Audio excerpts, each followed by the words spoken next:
is hold your course, the participation of women in the Lane Cove sailing clubs.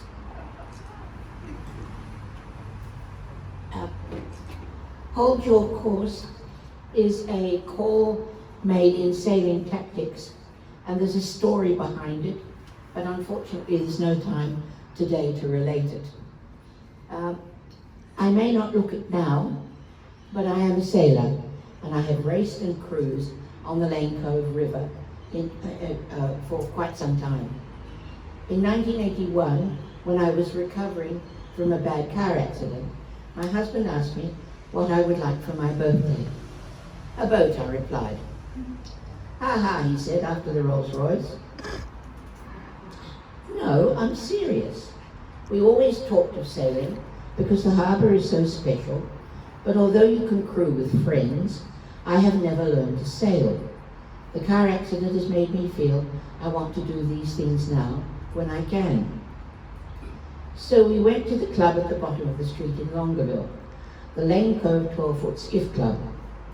They had these small fiberglass marine ply hulls that looked all right. Learning to sail in one of those seemed like fun and not too expensive. What could go wrong? Now, a 12-foot skiff is an eggshell with maximum sail area and minimum weight, and it flies across the water, held upright by the weight of the crew. It is the young cousin of the 18-foot skiffs, the thoroughbred racers of Sydney Harbour. They are spectacular, and they capsize spectacularly. My husband tried to enlighten me to the drawbacks, like I was still on walking sticks. What made me think I could hang off a hull? We ended up at the Greenwich Sailing Club with a flying 15. The 15 behaves like a skiff, but it has a keel, a lump of lead underneath the hull, which is supposed to help righting it when the boat heels over. Well, there's a story behind that too, but we won't go there as well.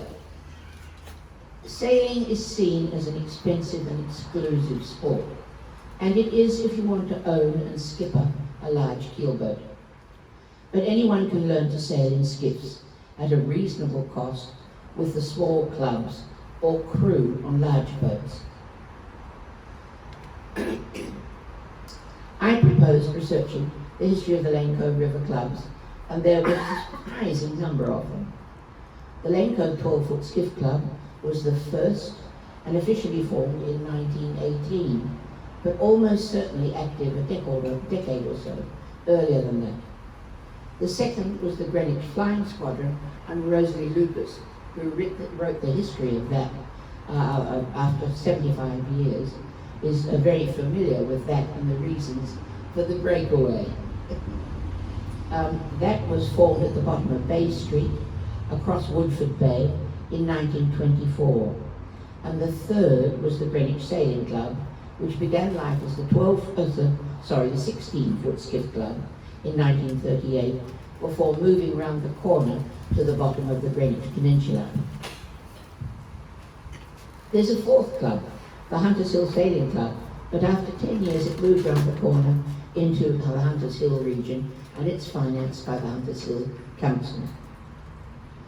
I was offered incredibly enthusiastic support from some of the club members who I think hoped I would write their history for them. But we are talking of over 100 years of records, the committees, minutes, competitions and trophies. It looked as if I was about to be buried under an incredible amount of somewhat boring material. Then one lovely Sunday afternoon, we were at Greenwich talking to the crews as they rigged to race. There weren't many girls around, so I asked, "Have you many female sailors?" "Oh yes," was the enthusiastic reply. "Some of our best sailors are women." "Great. Has that been going on for long? When did women come into the club?" They weren't sure. Now that was interesting. Sailing has had the reputation of being a boys' club, like football and cricket. Questions buzzed in my mind. When and how did women enter into the sport? Did they experience discrimination? How much power and influence do they hold now? Yes, there's a wee touch of feminist interest in there, but I can't help myself, and not, I hope, to overpower or distort the facts. The answers lay more in society generally than in the clubs themselves, as the changes in the clubs were a reflection of changing societal attitudes and conventions. But it was a long journey with so many interesting stories. If I could, I would introduce you to a host of fascinating women who gave me their time and experience, and I can only acknowledge a few here. Until the 1960s, yes, sailing was very much a boys' club. There were some remarkable female sailors, but they were rare and reported almost as freaks in the newspapers of the day. This one is a classic from the Daily Telegraph in 1933. Miss Claire Hamilton likes housework. She is in her element in the kitchen, inventing some new delicacy to please the family. Petite, soft-voiced, vivacious and charming, and a charming companion, she is decidedly a feminine girl. It comes as a surprise to discover that she has won fame in the world of sport as the owner-skipper of the 12-foot skiff Rivoli. Yes. By the 1960s, women were entering the clubs as girlfriends and wives, but as yet few as sailors. Carolyn Briggs arrived at the 12-foot skiff club in 1963 as her future husband's girlfriend, and she believes she was the first woman there on racing Saturdays. She said they didn't notice her, they just carried on as usual, dropped their daps and changed wherever they felt necessary. Women were stay-at-home mothers, and they became the backbone of those clubs. They looked after the kids, ran the canteen, and were the organisers of the social events and fundraisers. Their social life revolved around the clubs, and the friends they made then are still close. Today, women still fill these roles, but not as many as before, because when married women entered the workforce, they had to juggle more commitments. Social life doesn't revolve around the clubs as it did then, and the clubs have found it harder to run fundraising events.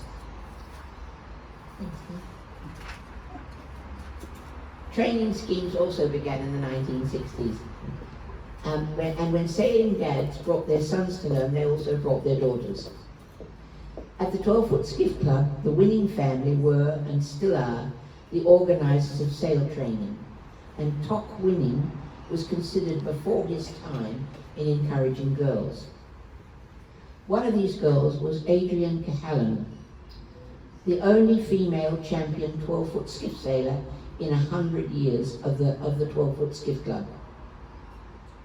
Today, Adrian is a professional sailor.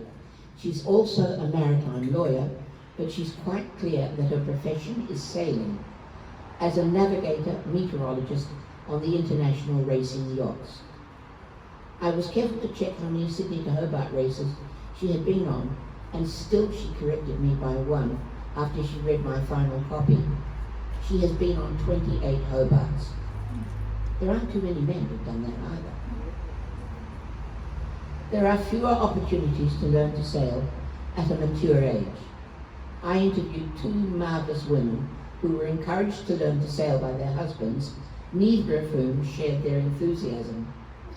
One woman was given a mirror dinghy by her husband on her 40th birthday, and today, aged 74, she sails out of Greenwich and trains kids as her crew.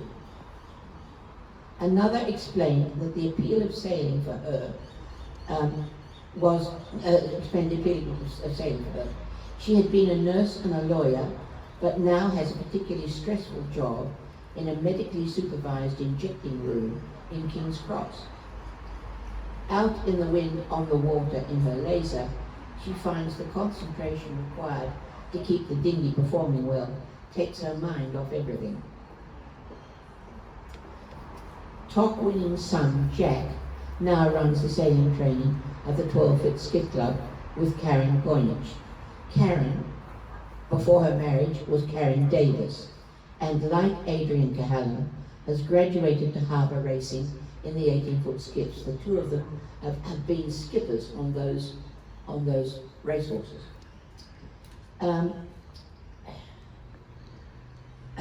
Karen became one of the first two female sailors to represent Australia in the Olympics.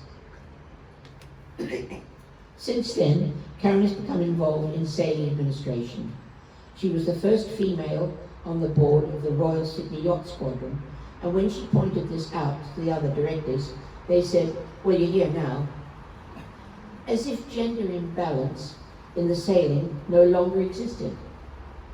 It does exist, but the cause lies more in the economic and cultural structures of our society rather than in direct discrimination in clubs.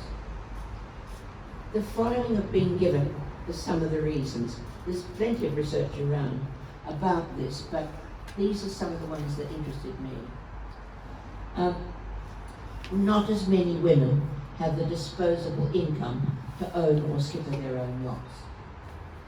Women, as well as having careers, are still the primary caregivers in families and have less time to commit to sport. And finally, the selection and support systems still favour men, which is probably true of all sport and life in general. It was best described by Ken Reed, a 2 times Volvo Ocean race winner. He called it cronyism, that we tend to favour those we are comfortable with and who are like us to mentor and promote. In a CNN sports program titled "Where Are All the Women in Sailing?" he concluded, "Shame on me for not figuring this out sooner." Thank you.